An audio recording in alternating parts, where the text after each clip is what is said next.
Assalamualaikum warahmatullahi wabarakatuh.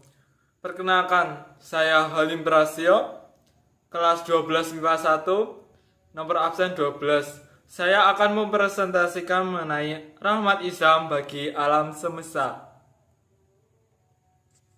Sejarah peradaban Islam.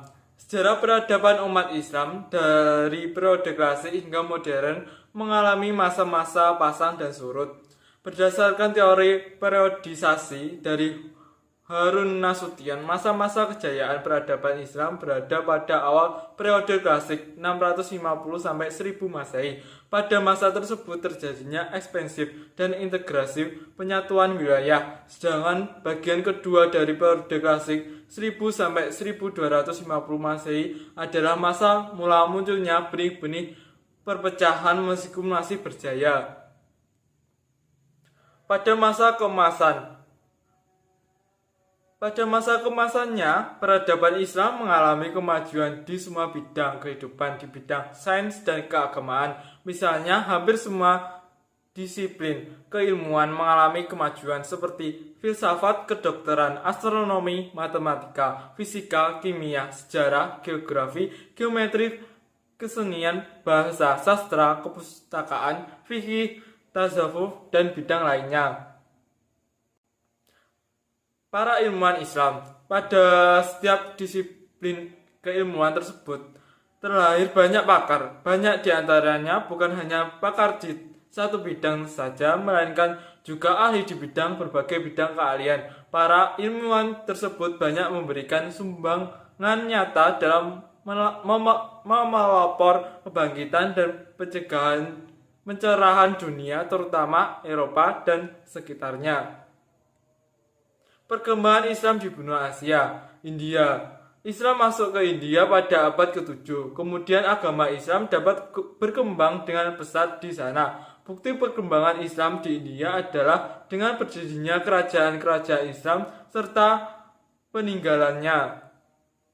Pakistan merupakan negara yang memisahkan diri dari India. Pada abad ke-13 sampai 15, agama Islam berkembang dengan pesat di India. Dengan bukti adanya kerajaan-kerajaan Islam di India dan bangunan-bangunan tempat ibadah. Afghanistan. Agama Islam masuk ke Afghanistan sejak masa Khalifah Umar bin Khattab. Pada masa Khalifah Utsman bin Affan, Islam telah masuk ke Kabul. Dan pada tahun 870 Masehi, Islam telah mengakar di seluruh negara Afghanistan. Perkembangan Islam di Afghanistan selanjutnya berjalan dengan pesat. Tidak ada hambatan dan bukti pendudukan Afghanistan 99% beragama Islam. Agama Islam sangat berpengaruh dalam segala aspek kehidupan mereka. Tiongkok. Agama Islam masuk ke Tiongkok sekitar abad ke-10, yaitu langsung dari bangsa Arab dan para saudagar yang datang dari India. Agama Islam masuk ke Tiongkok melalui perjalanan darat dan laut yang disebut jalur sutra. Adapun pertama kali terjadinya penyebaran Islam di Tiongkok yaitu pada masa dinasti Tang. Singapura. Perkembangan Islam di Singapura boleh dikatakan tidak ada hambatan baik dari segi politik maupun birokratis. Sebagai pusat kegiatan Islam, ada plus minus 80 masjid yang ada di sana. Pada tanggal 1 Juli 1968 dibentuknya MOIS, Majelis Ulama Islam Singapura, yang mempunyai tanggung jawab atas aktivitas keagamaan, kesehatan, pendidikan, perekonomian, kemasyarakatan, dan kebudayaan Islam. Thailand. Agama Islam masuk ke Thailand melalui kerajaan Pasai Aceh. Ketika kerajaan Pasai ditaklukkan Thailand, Raja Seinal Abidin dan orang-orang Islam banyak yang ditawan. Setelah membayar tebusan mereka dikeluarkan dari tawanan. Dan para tawanan tersebut ada yang pulang dan ada juga yang menetap di Thailand, sehingga mereka menyebarkan agama Islam. Filipina. Berdasarkan catatan Kapten Thomas Font tahun 1975 Masehi, orang Arab yang mula-mula masuk Pulau Mindanao, Filipina adalah mubalik yang bernama Kebungsuan pada abad 18 Masehi. Sedangkan yang menyebarkan agama Islam di Pulau Sulu ialah Syahid Abdul Aziz. Sidi Abdul Aziz dari Jeddah, Muslim di Filipina, adalah minoritas dan nasib mereka sekarang sangat memperhatikan. Malaysia, Malaka. Seorang ulama bernama Saidil Abdul Aziz dari Jeddah berhasil mengislamkan pejabat pemerintah Malaka. Kemudian terbentuknya kerajaan Islam di Malaka dengan raja yang pertama, Sultan Permaisura. Setelah beliau wafat digantikan oleh Sultan Iskandar Shah dan penyiaran Islam bertambah maju. Pada masa Sultan Masyur Shah 1414 sampai 1477 Masehi, Sultan suka menyambung tali persahabatan dengan kerajaan lain seperti Siam, Majapahit, dan Tionghoa. Brunei Darussalam. Agama Islam di Brunei Darussalam dapat berkembang dengan baik tanpa ada hambatan. Bahkan agama Islam di Brunei Darussalam merupakan agama Islam resmi negara. Untuk pengembangan agama Islam lebih lanjut telah didatangi oleh ulama dari luar negeri termasuk dari Indonesia. Masjid-masjid banyak didirikan umat Islam di Brunei, menikmati kehidupan yang benar-benar kesejahteraan sesuai dengan namanya Darussalam, negara yang damai.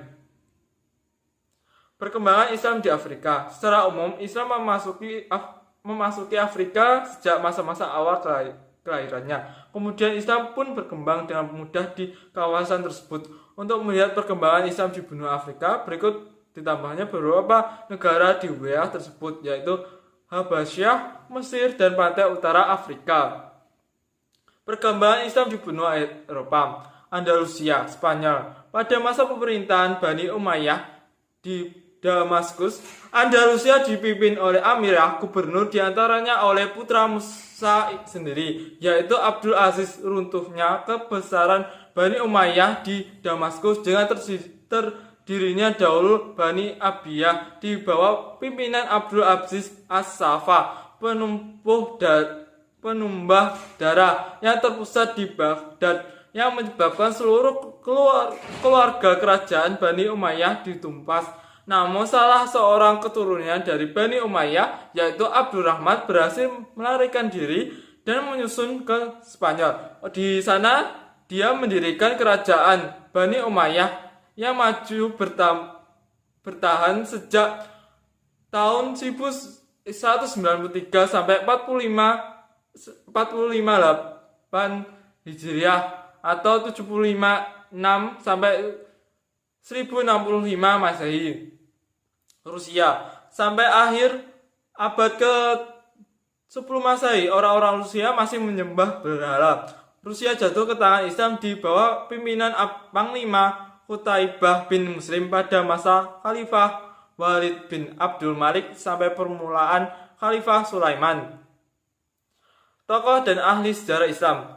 Banyak tokoh dan ahli sejarah dari kalangan mereka yang secara jujur mengakui besarnya peradaban umat Islam terhadap dunia barat. Di antaranya ilmu Islam yang dimaksud adalah Al-Kindi, Al-Farabi, Al-Batani, Ibnu Sina, Ibnu Rusya, Ibnu Batutah, Jabar, Ibnu Hayyan, Umar Khayyam, Ibnu Nafis, dan lain-lain.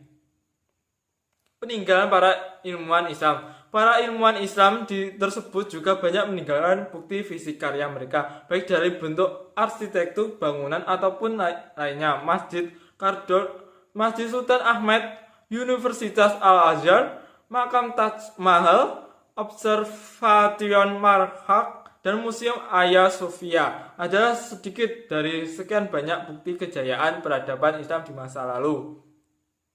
Fakta sejarah peradaban umat Islam. Fakta sejarah peradaban umat Islam di masa lalu menganalisis faktor pendukung kemajuan dan kemunduran adalah mengambil ibrah pelajaran agar kita dapat mengulang kembali masa kejayaan tersebut dan mengantisipasi faktor yang menyebabkan kemunduran. Itulah presentasi yang saya dapat katakan. Jika ada salah kata, mohon maaf dan terima kasih.